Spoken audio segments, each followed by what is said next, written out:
Bienvenue à toi sur Obi TV dans l'émission Flashback. 2 hosts de qualité, Othello et Lucas. 5 invités avec des histoires déjantées. N'oublie pas de t'abonner et d'activer la cloche.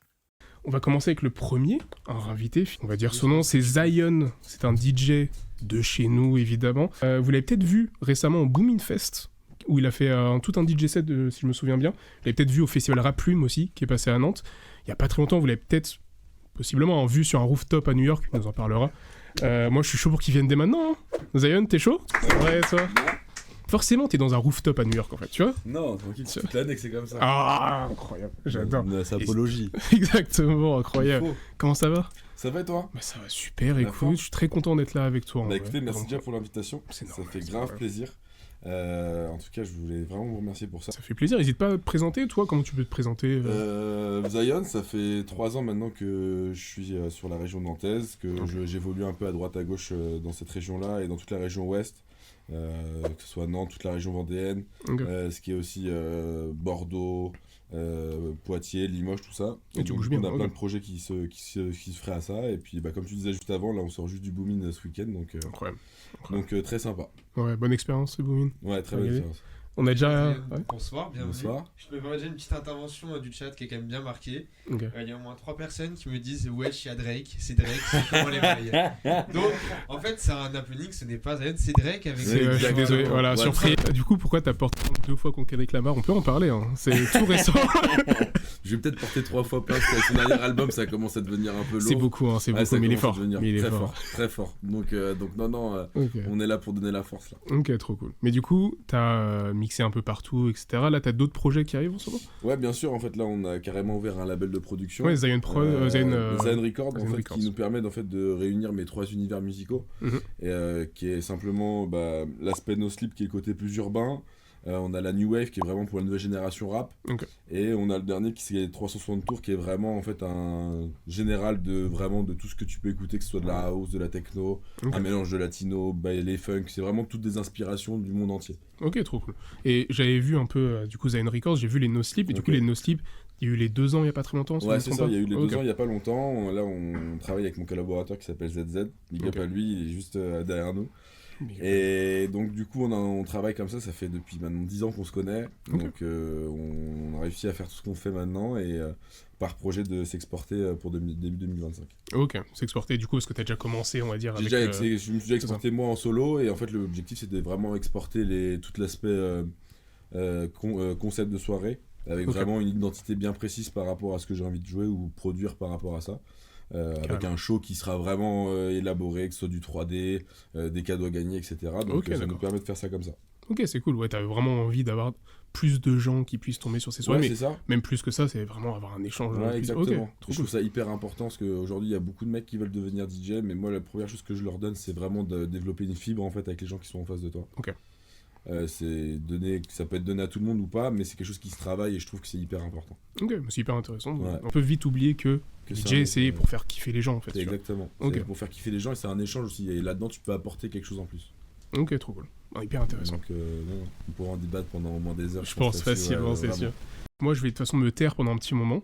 Je vais t'écouter raconter ton anecdote. Je vais peut-être un peu intervenir, mais je vais entendre ce que tu as raconté. Bien sûr. En fait, ce qui s'est passé dernièrement, non, c'était le deuxième nouvel an qu'on fait après Covid. C'est vraiment genre, tu te dis bon, nouvel an, en général, c'est vraiment la soirée que tout le monde attend pour vraiment lâcher tous les chevaux que tu as toute l'année, tu as envie de penser à autre chose. Et c'est souvent aussi des gens qui sortent pas en boîte. C'est très réel. Ok. Et j'étais à ce moment-là avec Saïlar au New Factory à Nantes. Saïlar, grosse dédicace. Big up. Et en fait, à ce moment-là, ce qui s'est passé, c'est que on commence à mixer. On venait là pour faire le 31, bien sapé. Tout allait bien. Et tout simplement, on commence à faire le set. Il se passe 1 heure, 2 heures, je crois bien. On était là, 2h30, 3 heures. Et là, je vois vraiment, mais vraiment, tout le monde s'écarter. Ok. Je me dis, c'est bizarre. Moi, au micro, on n'annonce pas de pogo. Saïlar n'annonce pas de pogo. Le régisseur Yves-Marie New Factory, big up à toi parce que franchement, ça il appartient au mur Yves-Marie. Franchement, c'est genre le mec, il a l'âge de mon daron quasiment. Et ça fait depuis, je crois, que l'ouverture du New Factory qu'il est là. D'accord, ouais. Donc c'est vraiment quelqu'un qui est dans les meubles. Et on se regarde tous ensemble, on se dit vraiment, enfin, qu'est-ce qui se passe? Parce qu'on se voit vraiment, genre vraiment tout le monde s'écarter. On se dit, bon, bah écoute, vas-y, il doit y avoir quelque chose. Personne bouge, moi je vois, et je l'entends commencer à crier. Ok. Tu vois, je me dis, bon, vas-y, c'est un peu bizarre, je commence à m'avancer, et je vois des choses tomber un peu du plafond. Je dis, là, c'est vraiment bizarre. Et en fait, ce qui s'avérait, c'est qu'en fait, ils avaient acheté des étincelles froides. Ok, je suis même pas sûr exactement de... Étincelles froides, c'est vraiment... Étincelles froides, en fait, c'est des petits blocs un peu comme ça, là, un peu carrés, et en fait, qui lâchent en fait une genre d'étincelle, normalement, qui reste froide, mais pas chaude. Ok. Et t'as juste le socle qui doit être chaud, normalement. Ok. Et en fait, ce truc-là était vraiment en direction des bouches d'aération, mais qui étaient pleines de poussière. Ça sonne déjà très bien. Ça sonne déjà très bien. Okay. Et en fait, ce qui s'est passé, c'est que, en fait, avec le fait que ça puisse chauffer, le peu de flammes ou d'étincelles qui se sont pris dans les poussières ont lancé en fait un feu dans la boîte. Donc, je te refais le truc, t'es le 31 décembre. T'as envie de passer une bonne soirée avec les gens et que les gens ont payé pour payer se faire ce 31 et t'as un début d'incendie dans le truc. En vrai, t'as foutu le feu à la boîte, c'est lourd. Ouais, c'est vraiment pas dans la direction que tu voulais. Okay. Exactement. Ok, incroyable. C'est exactement ça. Et en fait, on arrive à tout le monde entendre crier. Yves-Marie, Saillar, ça bouge pas. Vas-y, je regarde. Moi, je dis, j'ai toute ma vie, tu vois, j'ai ma table de mixage, j'ai mon ordinateur, disque dur, j'ai toute ma vie qui est dans la boîte. Impossible pour moi de me dire, je reste à rien faire. En mode, je regarde, je suis spectateur de ça. Okay. Donc, on commence à évacuer tout le monde, machin, et moi, je commence à me réorienter pour voir tout ce qui est un peu extincteur, tu vois. J'en attrape 2. Okay. Donc un de chaque épaule, tu vois un peu le bois d'un extincteur. Ouais, je me dis, t'es chaud en vrai, t'es vif quand même. Non, c'est juste que je suis costaud, elle est là la différence. Et en fait, ce qui se passe, c'est que j'arrive tout en haut, full flamme, tout le monde crie. Je pose un extincteur à droite, un extincteur à gauche. Vous voyez quand même sur le chat, je pense que il y a un peu de beat qui tient, tu vois. On est en plein régime, je t'avoue que ça fait 2 ans que je me bats avec ça, mais t'inquiète, on est bientôt dans les bacs. Ça avait l'air d'avoir servi en tout cas. Exactement, à ce moment-là, ça a très très bien servi. Et en fait, ce qui s'est passé, c'est que je m'en mets un de chaque côté, je les découpille tous les deux, et là, je commence à arroser tout le club avec. C'est terrifiant comme vision à avoir. Tu t'es transformé en tortank, je sais. Ouais, je pense qu'il y avait moyen que je me croyais dans un de mes jeux vidéo préférés, donc il y avait peut-être moyen que ça puisse pas passer comme ça, ouais. Terrible, ok. Et donc, t'as réussi quand même à, du coup, calmer le truc, ou t'as juste pu un peu... On a pu atténuer un peu la chose.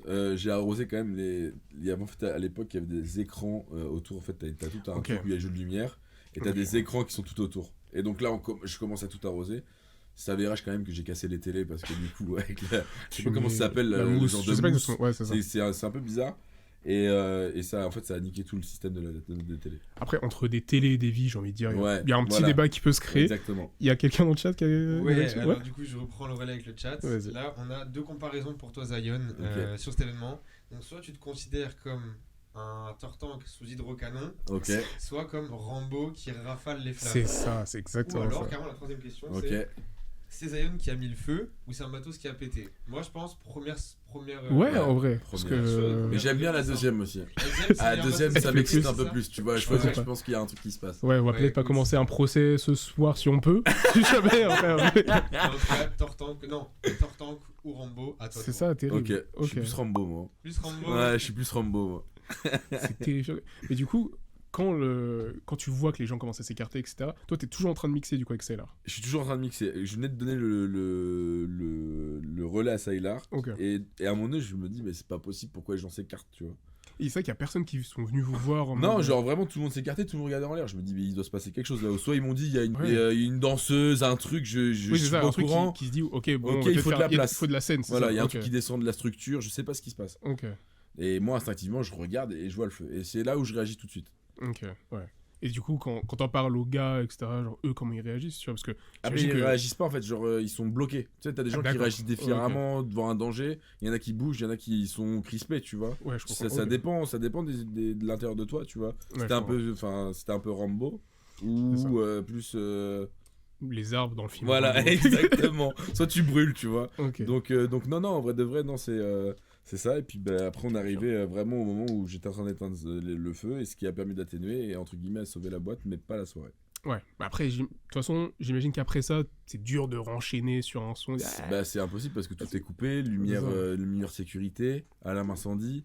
Mauvais moment pour passer un Leto. Ouais, non, mais c'est mort. Et ils ont pas compris. Pour le coup, ils ont vraiment pas compris. Ok, putain. Donc non, pompiers, tout ce qui s'ensuit, attendre que la police arrive parce qu'il fallait que je dise. Ouais, que t'expliques que ce soit vraiment un accident et pas qu'il y ait eu un débordement qui ait fait que. Exactement. Okay, terrifiant. Mais écoutez les gars, je rebondis encore avec le chat parce que là, on a carrément une comparaison avec deux choses aussi. J'adore. Alors, soyez créatifs. Alors, soit vous préparez un date Tinder entre vous. Ok. Ou alors, c'est comment il a écrit ? C'est bloqué. Un épisode de bloqué. C'est vrai. Vous préférez voir quoi en fait ? Un date Tinder ou bloqué ? Voilà. Bloqué, je vais pas bloqué, bloqué. Voilà, j'ai pas envie d'en dire plus. On est sur un canapé, moi ça me va aussi. Ouais, vraiment. Une belle référence, c'est ça. On est bien. Ça va au chat, ça va au chat, impeccable. Mais oui, du coup, c'est vrai qu'il y a une bougie qui est là depuis tout à l'heure. J'ai hésité à l'allumer tout à l'heure. Ok. Vu l'anecdote, non t'inquiète, pas besoin de briquet. C'est pour ça, en fait, j'avoue qu'en plus, juste avant de venir, je me suis pris une petite bouteille de cristal, elle est bien fraîche. Ok, ouais. Mais attention, faut pas faire ça chez soi. Non. Parce que ça marche pas, ça prend encore plus feu, c'est encore plus dangereux. Je sais qu'on s'était foutu de ma gueule il y a quelques années, parce que j'avais acheté, genre, en dessous de mon évier, j'ai un mini extincteur. C'est un extincteur de poche de merde que j'avais acheté à genre tout à 2€. Ça trouve, il marche plus. Et je sais qu'on s'est foutu de ma gueule, mais ouais, pourquoi t'as ça et tout. La vie de ma race, que ce genre de truc me terrifie. Parce que ça peut partir si vite. Ah, ça peut être vite. Prenez-en. Vraiment, ça coûte que c'est vraiment un truc à prendre, prenez-le chez vous. C'est ça. Mais même maintenant, dans les voitures, j'ai remarqué qu'ils en mettaient de plus en plus. Oui, c'est vrai. Mais je sais pas si c'est inquiétant ou pas de savoir je pense pas que c'est inquiétant, c'est plus une sécurité, je pense, pour la personne que demain tu sais pas ce qui peut se passer. En vrai, de vrai, c'est au moins une première protection à ce qui peut se passer par rapport au feu, tu vois. Et là, du coup, c'était vraiment purement accident, c'est-à-dire que c'était New Factory, c'est ça ? C'est ça. Je pense que eux. Bon, après, ils savaient pas que normalement une étincelle froide ça prend pas feu. C'est une logique, c'est que ça prend pas feu. Et c'est fait normalement, tu vois ça dans beaucoup de boîtes ou même dans beaucoup de concerts. En règle générale, tu vois soit des flammes, soit des choses passer. Donc c'est impossible pour eux. Ils se disent bon bah c'est bon, on a déjà vu ça avec le prestataire qui louait le matériel. Il y avait aucun problème pour eux de se dire bah vas-y, ça va prendre feu. Loin de là. Okay. Est-ce que toi depuis ce moment-là, du coup, ça a changé un peu ta vision de comment tu regardes genre des mouvements de foule, des gens parce que t'as fait le Booming Fest, les gens disaient ils ont kiffé leur pogo Booming Fest, tu vois. C'est le genre de moment où t'as l'allemande et tout. Est-ce que ça a pas déclenché un truc chez toi de je fais gaffe maintenant s'il se passe un truc ou pas ? C'est une sécurité qui est instinctive, c'est-à-dire que dans la soirée, moi je vis pas la même soirée avec les gens. Les gens passent une soirée, ils boivent de l'alcool, peu importe ce qui peut se passer dans la soirée, il y a plein de trucs qui font que eux sont pas forcément assidus par rapport à tout ce qui se passe. Moi je vois vraiment dans une soirée, c'est-à-dire, en tout cas faites attention à ce que je vous vois tous. Mais je vois vraiment tout ce qui se passe dans une soirée, c'est-à-dire que je suis dans un établissement, peu importe lequel, j'ai les yeux sur les gens. C'est comme je te disais tout à l'heure, tu vois, c'est plus c'est une fibre que tu as avec les gens, donc t'as pas le choix de les regarder en fait, comment que ce soit dans un style vestimentaire, leur réaction. Sinon, tu vois, moi je fais ce métier-là par amour des gens, tu vois. Si t'aimes pas les gens qui sont en face de toi, ça veut dire que c'était pas pour ça. Si jamais tu vois que tu commences à avoir un feu et que tu fais bon bah je remballe et je me casse, non, même l'image que tu peux envoyer du coup. Exactement, c'est genre en mode vas-y lui il est pas cool, c'est ça. On se casse, tu vois. Je comprends. Mais c'est vrai que cet été je sais pas pourquoi je me livre à ce point-là, mais cet été, j'ai fait un peu de sécurité en boîte de nuit. Et c'est vrai que je suis pas très boîte de nuit de base, et avoir l'œil un peu extérieur des gens qui vivent leur soirée à fond, et toi d'avoir un œil sobre, très premier degré, très sérieux, c'était très particulier. C'est très particulier. Et c'est vrai qu'on voit pas forcément les mêmes soirées, et c'est vrai que même maintenant quand je sors, je vis pas les soirées pareil, parce que du coup t'as reçu ce truc-là de l'intérieur. C'est ça. Et donc quand tu la vis de l'intérieur, la soirée tu la vois complètement différemment. C'est ça, de fou. T'as envie aussi que ça se passe bien, même par rapport, tu vois, on vient par rapport au Booming. C'est un truc de fou, mais c'est là où, entre guillemets, je crois que c'est l'un des Booming où il y a eu le plus de malaise. Truc tout bête. Fallait vraiment, en règle générale, quand t'as des grosses scènes comme ça avec beaucoup de personnes, faut être vachement dans la prévention. Et là, c'est vrai qu'après, avec Joker aussi, normal, ça arrive. Voilà, tu sais, il y avait beaucoup de filles. Ça m'étonne pas. C'est tout ce que j'ai entendu. À chaque fois qu'il fait un Joker, un truc comme ça, ce que j'ai entendu, c'est malaise. Les gens tombent. C'est malaisant. Bah écoute, très content de t'avoir eu en tout cas. Merci à vous en tout cas les gars. T'as parlé de Zayn Records. On mettra un peu tout. De toute façon, sur l'Insta, on mettra le plus d'informations pour qu'on mette tout ça en avant. Plaisir. Et ça m'a fait grand plaisir de vous rencontrer ce soir et d'avoir participé à tout ça. Tout pareil. En tout cas, merci beaucoup à toi d'être venu. Frérot. Ça fait plaisir. Merci beaucoup le chat. Merci à vous. Merci au BTV. Zayn mène dans la maison, ça fait plaisir la famille. Merci à toi. Merci.